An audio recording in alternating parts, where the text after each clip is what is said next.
It was a pretty, they had a pretty good crowd for that. I think they had about 30 people or so.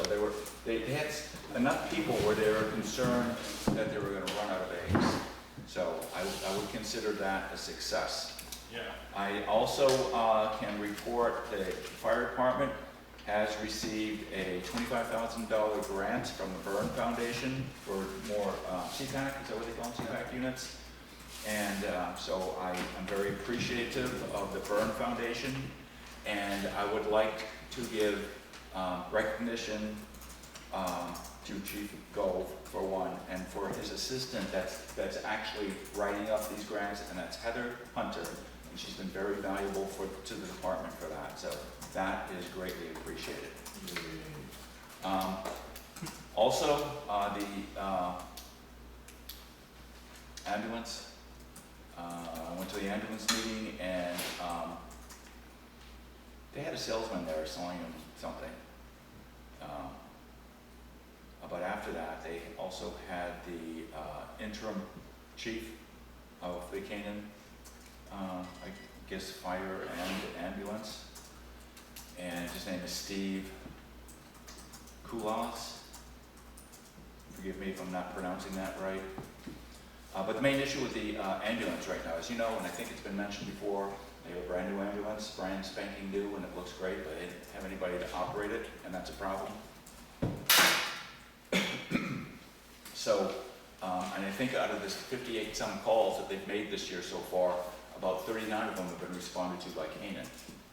And I know that we are under agreement with the surrounding towns for what they call that mutual aid, but that's over the top, and Canaan has a problem with that. And actually, so does our ambulance department, because there's not enough people who respond, and they need to respond. And this fellow Steve would like me to get in touch with him, because he would like to come out and meet the board, and perhaps the Canaan Selectmen too, because it's the Canaan Selectmen that are raising a ruckus about the cost of answering all of Grafton's calls. Now, apparently they don't mind mutual aid, but when it's all the time, it indicates that we have a problem here in Grafton, and we need to talk about it, come up with a plan where we either beef up our department or do something probably more radical in order to do the best thing for the public that we can. And what happens is, if Grafton does not answer an ambulance call, there's about a 5-minute lag before Canaan gets toned into it. So every time Grafton can't respond, 5 minutes go by, and then they call Canaan, and they have to come from further away in most cases because they're in Canaan. So it's a serious problem. It's a serious problem for our safety issues of our citizens. So I think, if it's okay with the board, I'd like to invite at least the fire chief here, if not the selectmen too. Totally never text me here. You want to do that for the next meeting? Yeah, well, as the next meeting would be okay with me. That's July. Might be a tough meeting. When's the date of our next meeting? It's July 1st. July 1st? It's like right after the meeting. Yeah. July 1st. We could try for July 1st, and if not, we could always set up another time. And that's all I have for my ex officios reports right now. I don't have a lot. I got nothing. What about 4th of July stuff? We talk about that? Yes, we got the July 12th celebration coming up. We're gonna have that famous lemonade person's gonna be there doing lemonade. She promises not to put any poison in it so people don't get sick. Do we know who this person is? Sarah Hogue. Oh, keep an eye out for that lemonade. Exactly. It could be spiked. Yes. I heard I people won't up at spike it, but I Canaan. will give you the heads I mean, after they had the lemonade, walls started melting, and Well, I heard Canaan's ambulance has been very busy on Sundays up there. Oh, okay, next. That's it. Such a bother. Alright. As some know, we've had a porta toilet stolen from the rec field. Yes. See on video if you know who took it, or if you have taken it.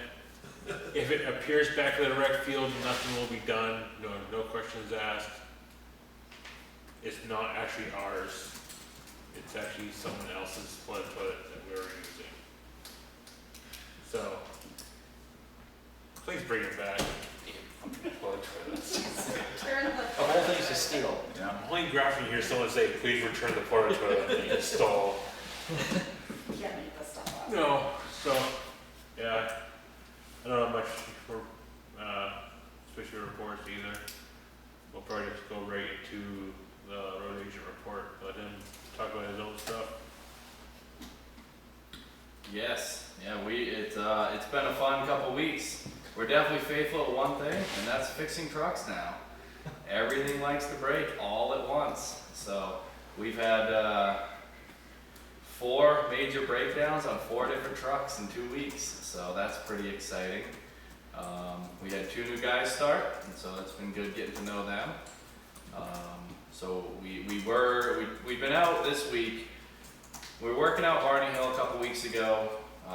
Had some issues with the grader then. Had to get it back to the shop. We got half done that job. Get it to the shop. We get it working again. Grader's good. Mind you, it's a 2015. We should not be having issues with this thing. So we go and do Cherry Hill.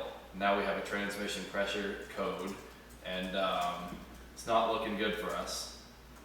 So luckily we have a mechanic. He does deem that if it is a major fix, he thinks he can do it, which is good, but that still means parts are going to be very expensive. We had the roll-off brake. That was exciting. That was in the shop 4 days straight. I don't think the tires had been taken off of that thing since we probably bought it. It took us 2.5 hours a wheel to get the wheels off.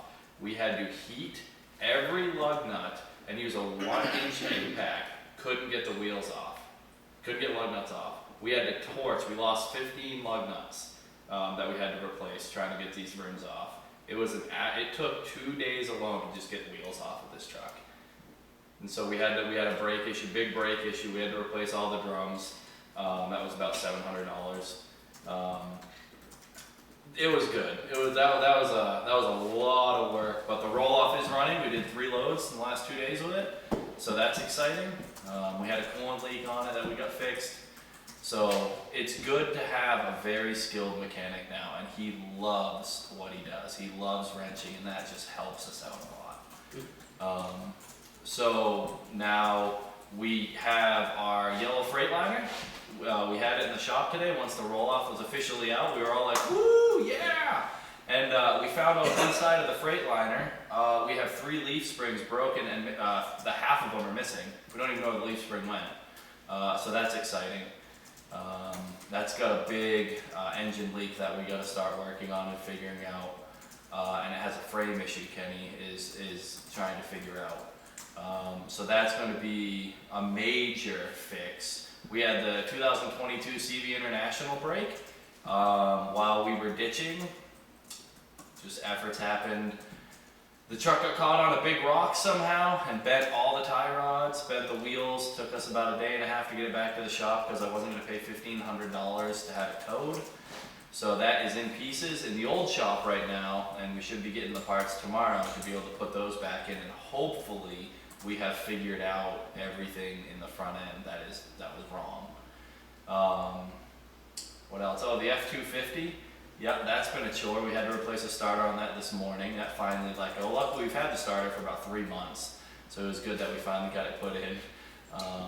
We changed the oil on the F-250. That looked like it hadn't been done in over a year plus, easily. We did full oil, all filters, all everything on the roll-off. It actually sounds pretty good. So we're doing our maintenance. We are trying to keep up with it, but it is fighting us a lot. So I would say the last 2 weeks, this is probably the first time that we have spent many, many days in the shop, back to back to back to back. It's been just straight wrenching. So we're trying. We're trying to do it, doing the best we can. So, yeah. All right, I got something I'd like to say. Sure. On behalf of the board, I'm sure the board's going to agree with me that want to thank you and your crew. I've traveled many of these back roads and see a big improvement. And a lot of people in town complimenting you guys for the job you did. Thank So, you. thank you. Yeah, we want to, the goal is, it's not, I don't look at this as an individualistic goal. I look at it as a community goal. My goal here is longevity. I enjoy my position and I want to make the town a better place for everybody. I'm not looking at it for my generation, I'm looking at it for my children at this point. How can I make the roads better for when they live here? Like I said, the people see it and they appreciate it. And I thank you for that, I do. Yep. The one thing I have noticed in this town, we don't have road signs. So there's areas of towns I'd like to start getting, like we don't have stop signs on roads and speed limit signs, so we're starting to put speed limit signs out. What are those? Yeah, I know. So, the first, I've been told I have to ask you guys permission to do this. No, the road agent controls. I can just put them out, like, Yeah, okay. And unless it gets into the speed, if there's a change in the speed. Yep. limits. No, we're just actually putting the signs out. We Yeah. found a bunch of them out in the back, out in the rear shop that we're like, hey, look at all these, let's get them out. so what's the speed limit on a? So dirt roads can be 25. 25? If they're not posted, it's 35, and that's the problem we're having, is if they're not posted, everybody's taking advantage of that. Sure they are. So we're putting 25 on all dirt roads, straight up. Prescott is actually posted at 25, which is great. You can't see the sign, Just because a minor detail. yeah, minor detail. Slab And then City's posted too. Slab City's posted 25, but that's pushed out into the woods too. So one of the goals we have is to start cleaning up the signs, getting them straight, getting them elevated, and just make it so people can see them and to know that, hey, you know, we really care about these roads and our kids and people. A lot of people walk the roads. Let's just get these speed limits posted and work together on making this safer, a better community. So if I don't have to ask you guys about it, great. I got a couple signs that I'm gonna put out. I'll let you guys know. Barney Hill, coming down to Slab City, I've been told many times that's an issue. There's no stop signs, there's no yield signs, there's nothing. So we're putting a stop sign on one side and a yield on the other. I mean, we have to do something there. It seems that people are just shooting through and there's no stop sign, so they do what they want. So that's the first section. The next area that we're going is Tunnel Turnpike and Razor Hill. That triangle has no signage in anything. So we're gonna work. We're gonna figure out how to put signage there. I haven't really come up with a conclusion yet, but like Leaf says, you can't see. So we have to cut the road back a little bit on the corner in order to lay some signs. Opposite side of Slab City, there's no stop sign there, so we're gonna put one there. We found 4 stop signs, so we're definitely gonna put one over there. So like I said, you're gonna start seeing a few changes in town, and I just ask people to respect them as we're just trying to make it a better place for everybody. Sounds good. Cool.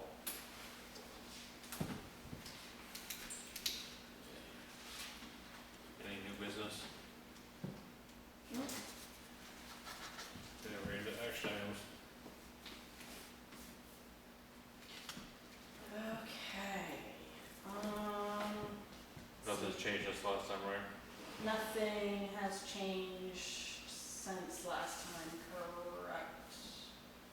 Composting toilet is, that one's done, I'm gonna take that off. Yeah, that should be off. Yeah. Finally, that's gone. I haven't, for the,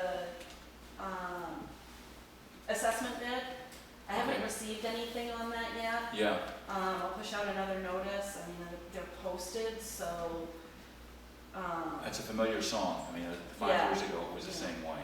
yeah, so, yeah, I don't have. any- And the junkyard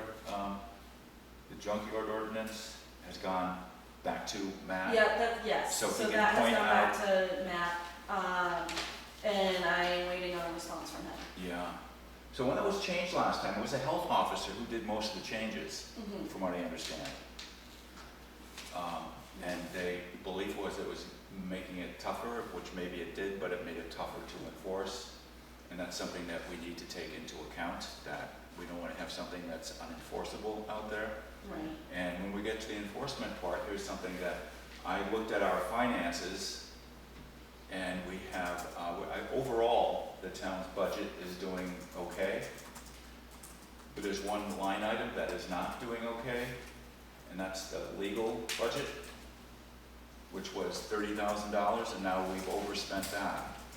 So we have to keep that in mind when we go and, I mean, I don't want to pick a fight with anybody,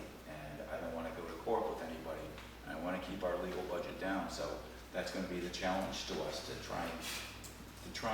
try and make progress, if that is possible,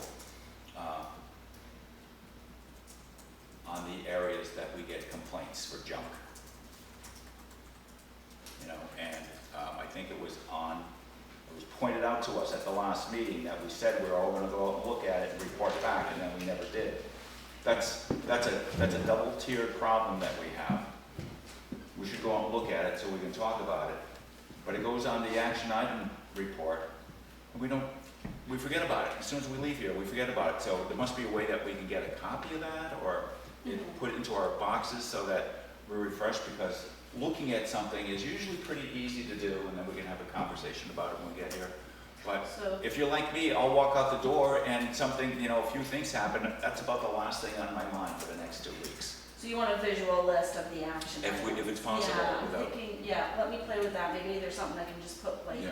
post on the wall in my office If or you something. post on the wall, or you can put it into an email and email it to us, Okay. or anything like that to help jog your memory, especially my memory.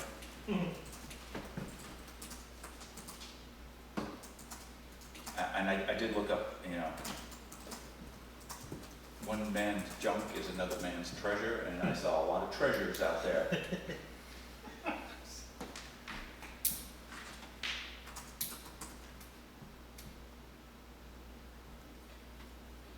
And then, the policy, for policy updates, so I gave you guys another copy of our, policies along with infields, which is much thicker. They did kind of the same format as us, as far as they don't break out each section into a separate policy. They have it all combined as one. But the thing that I do like is they're a little more detailed, and they clarify a lot better some of the Yeah. points, like how they clarify the personal time, sick time, holidays. An OT? Yeah. Remember we had a problem with Yeah. OT because of, was it the day before Thanksgiving? Was it, Yes. and Yeah. you're not supposed to get OT then, but the wording in our policy, Yeah. I could see how somebody would be playing games Yeah. with that, so we need to fix that. sort I of can, thing. a lot of what's wrong with our policy is more just the wording. Like, you can tell what the intent is there, but Yes. it's not clear enough, so it's really left up to perception on some of those things. So we have to keep that in mind as we go through this. I'm And I sure think most of there's these things policies. that are gonna be- infield touches base on that we really don't, which maybe we should, And we when can, we're going through those, we should kind of highlight and decide whether or not it's something that should be included. we can consider it, but doesn't necessarily mean we have to include it. Right, exactly, exactly.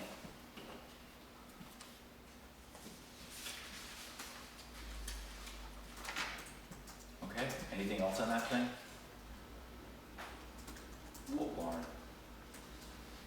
The common hasn't been touched, we contacted New Hampshire, and, University of New Hampshire, Grafton County yet. I knew I was gonna ask them whether it was something yesterday. Yeah, what were we gonna contact them for? Dirt testing, Okay, yeah. they can test the dirt, see what we can do to, get rid of, grubs and. Oh, right over at the, that place doesn't look Gasoline. too good. Yeah. Yeah, a little lawn fire. Comes back nice after that. Yeah, the thick spray of the trees probably won't.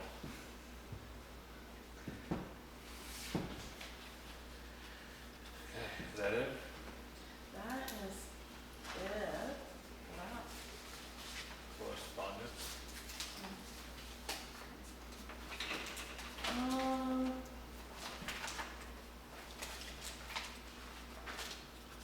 I'll put that in correspondence.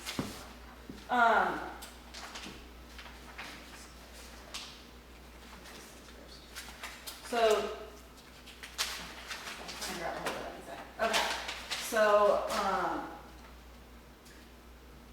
you guys had requested that the library come up with an agreement for the, placing the shed on the 2 library lot. And so they did, Deb emailed me the agreement. And wanted you guys to review that.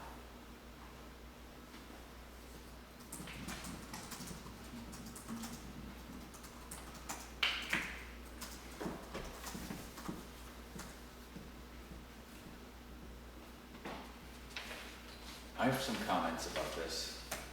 Could you just read it? Yeah, sure. It says the Grafton Library Trustees, in support of programming events by the Friends of Grafton Library and with agreement of the Grafton Select Board, have approved the placement of an 8x16 shed on the library lawn at 2 Library Road for the purpose of storage. The library trustees agreed for this building to remain at its aforementioned dimensions with no increase in size, to be undertaken without prior agreement between the library trustees and the Grafton Selectmen. Furthermore, the library trustees will be responsible for any further maintenance or upkeep of the building and agree to keep the structure's appearance suitable with the surrounding village. My comment on it is that first, they haven't signed this off yet. And secondly, I don't know why we need an agreement. I mean, if they say they're gonna do it, they should do it. And if they sign an agreement and they don't do it, what are we gonna do? We're not gonna do anything. We're gonna take ourselves to court.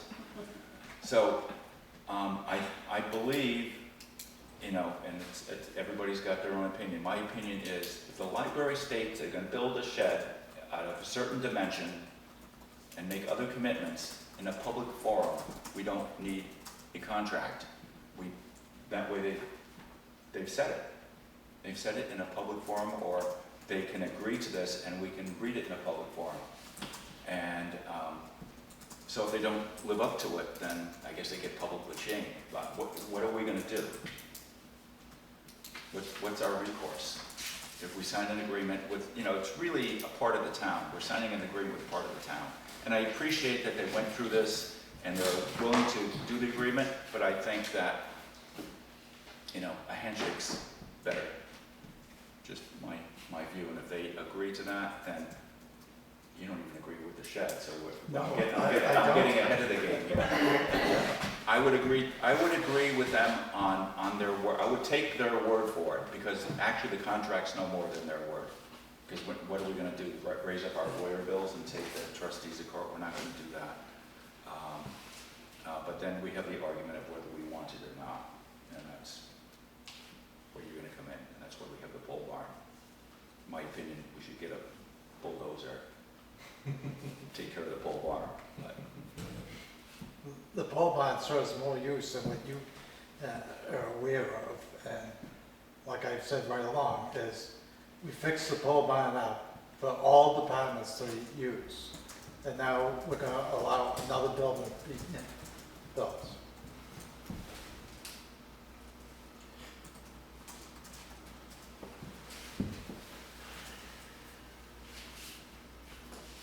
So my only question is, who's using the building?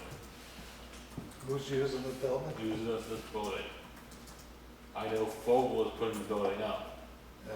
What's getting stored inside? Fogel stuff? No, library stuff. I mean, does the library own all the grills that they have to take? No, the Fogel. Yeah.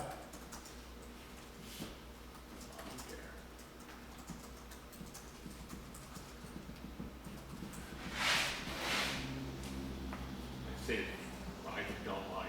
Let them put the building up. If they have an issue with it, gets down the ball bar.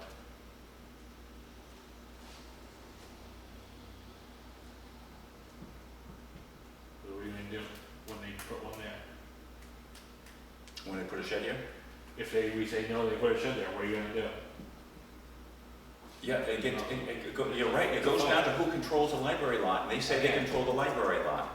So like, they're actually doing us a courtesy by telling us they're gonna do this. And if we say no, they're gonna do it anyway, and,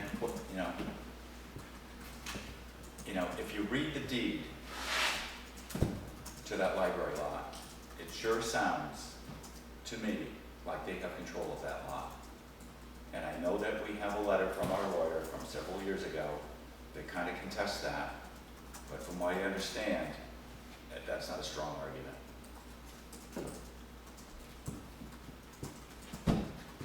Yeah, because the deed and the law contradict each other. My best wish is that if they commit to do something, then if they should stick to that commitment, that's all. And so if the dimensions say this, that's what it should be. It shouldn't be anything else. So, yeah, I'll motion to allow the 8x16 shed on the library lot. Without Second. the agreement, just Without the agreement, with just, them Yeah. stating it in the yes, we form. don't need to sign. That's stupid. But I appreciate you talking with them and coming to that point of an agreement, because that makes a big difference. You saw what happened before. Yeah, They had one request and the next time the dimensions said change, so they have to stick to what they say. yeah. The dimensions are important, but what they say is important. Just like they say to us, what we say is important, so like if we're looking like we're backtracking on something, we don't want to do that. And just trying to have the best relations going forward. Stop picking fights with each other. So leaf motion, did I get a second? Yeah, you got one from me. You do work. Come on, just rock, paper, scissors. I mean, Can you imagine if that's how we figured everything out? Rock, paper, scissors? There's a tale, there's a legend in Grafton that a former selectman who was around in our lifetime actually was flipping coins at a selectman's meeting. Yeah. And that was in his last term. well, This is just the Huff Beach testing for the first testing of the season. It looks like it passed. Nothing looked like it was flagged. If it was flagged, they'd have us putting up a notice. Yeah. Yep. I just wish they would just put a big rubber stamp pass or fail on there. Right, yeah. So we Because don't then I have to bother, read we don't through bother it, reading make the sure. details, yeah. Yeah. It's just a form letter anyway, isn't it? Right, Yeah. yes, yeah. You won't die if you swim in the pond. Right, Unless you're coming off the rope swing. because when they denied it before, they were right on us. Yeah, they don't waste any time. No, they don't. And this one I put in a correspondence, I don't know. But going back to the warrants that passed in March, we had that rope swing warrant article Yeah. that passed. And so at the advice of the lawyer, he wanted us to do up a letter for permission, just to, documentation. So I did do up that letter for you guys to review and see if you guys agree with that or not.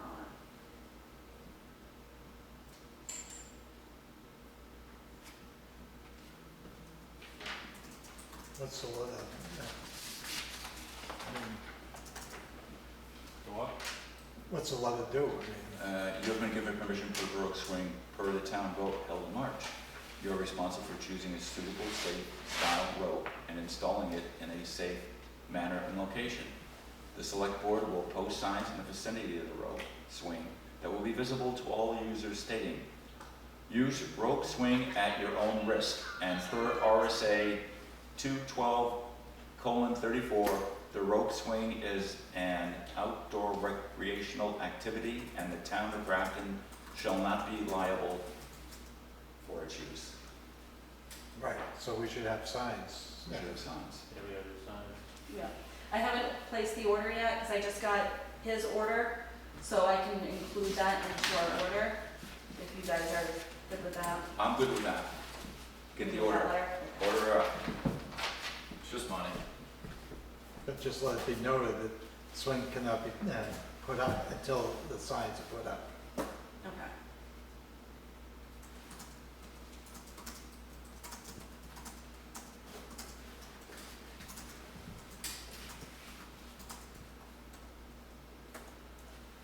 Is that it? Perfect. That is that. Public comment time. Yeah, I forgot to bring something up.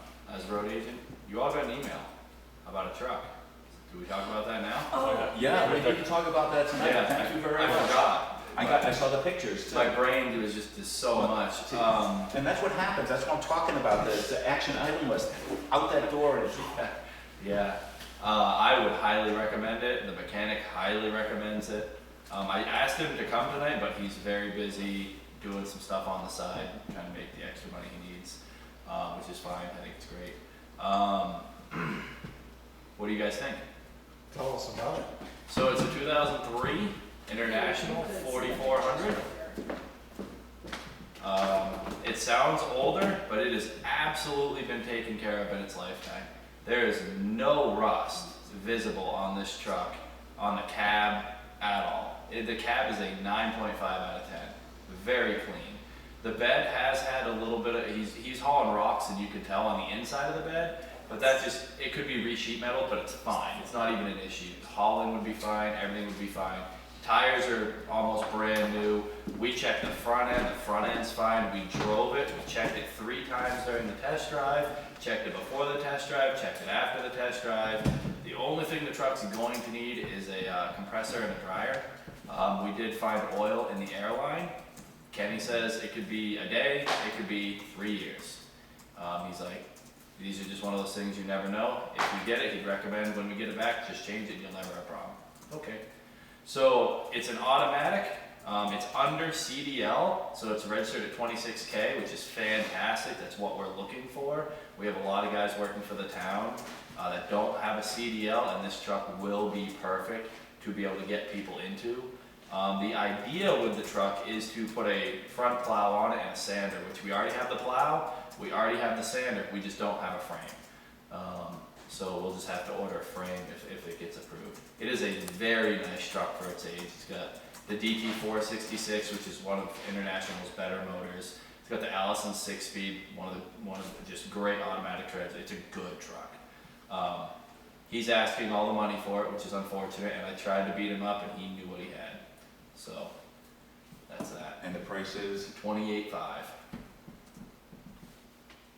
So it, 28,500? yes. What's interesting is when we were digging into our Freightliner today, and we paid 40 grand for that last year,